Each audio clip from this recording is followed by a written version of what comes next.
अभी 1 साल भी नहीं हुआ था दोनों की शादी को कि दोनों में झगड़ा हो गया किसी बात पर। जरा सी अनबन हुई और दोनों के बीच बातचीत बंद हो गई। वैसे दोनों बराबर पढ़े लिखे, दोनों अपनी नौकरी में व्यस्त, तो दोनों का ईगो भी बराबर। वही पहले मैं क्यों बोलूं, मैं क्यों झुकूं। 3 दिन हो गए थे पर दोनों के बीच बातचीत बिल्कुल बंद थी। कल सुधा ने ब्रेकफास्ट में पोहे बनाए। पोहे में मिर्च बहुत ज्यादा हो गई। सुध ने चखा नहीं तो उसे पता भी नहीं चला।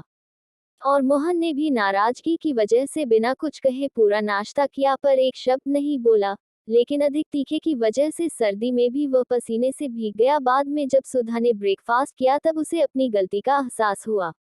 एक बार उसे लगा कि उसे मोहन से सॉरी बोलना चाहिए, लेकिन फिर उसे अपनी फ्रेंड की सीख याद आ गई कि अगर तुम पहले झुकी तो फिर हमेशा तुम्हें ही झुकना पड़ेगा, और वह चुप रह गई। हालांकि उसे अंदर ही अंदर अपराध बोध हो रहा था। अगले दिन संडे था तो मोहन की नींद देर से खुली। घड़ी देखी तो 9 बज गए थे। उसने सुधा की साइड देखा, वह अभी तक सो रही थी।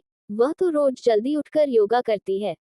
मोहन ने सोचा, खैर मुझे क्या। उसने किचन में जाकर अपने लिए नींबू पानी बनाया और न्यूज़पेपर लेकर बैठ गया। 10 बजे तक जब सुधा नहीं जगी तब मोहन को चिंता हुई। कुछ हिचकते हुए वह उसके पास गया। सुधा, 10 बज गए हैं, अब तो जगो। कोई जवाब नहीं। 2-3 बार बुलाने पर भी जब कोई जवाब नहीं मिला तब वह परेशान हो गया। उसने सुधा का ब्लैंकेट हटाकर उसके चेहरे पर थपथपाया। उसे तो बुखार था। वह जल्दी से अदरक की चाय बना लाया, सुधा को अपने हाथों का सहारा देकर बिठाया और पीठ के पीछे तकिया लगा दिया। उसे चाय दी। कोई दिक्कत तो नहीं कप पकड़ने में, क्या मैं पिला दूं? मोहन के कहने का अंदाज में कितना प्यार था ये सुधा फीवर में भी महसूस कर रही थी। मैं पी लूंगी, उसने कहा। मोहन भी बेड पर ही बैठकर चाय पीने लगा। इसके बाद तुम आराम करो, मैं मेडिसिन लेकर आता हूँ। सुधा चाय पीते पीते भी उसे ही देख रही थी। कितना परेशान लग रहा था, कितनी परवाह है मोहन को मेरी। कहीं से भी नहीं लग रहा कि 3 दिन से हम एक दूसरे से बात भी नहीं कर रहे और मैं इसे छोड़कर मायके जाने की सोच रही थी। कितनी गलत थी मैं। क्या हुआ? मोहन ने उसे परेशान देख पूछा। सिर में ज्यादा दर्द तो नहीं हो रहा? आओ मैं सहला दूं। नहीं मोहन, मैं ठीक हूँ। एक बात पूछूं? हाँ बिल्कुल, मोहन ने सहज भाव से कहा।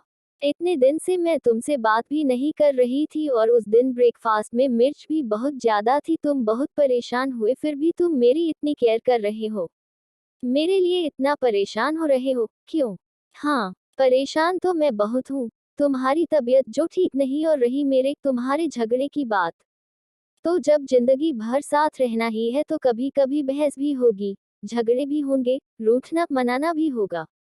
2 बर्तन जहाँ हो वहाँ कुछ खटखट तो होगी ही।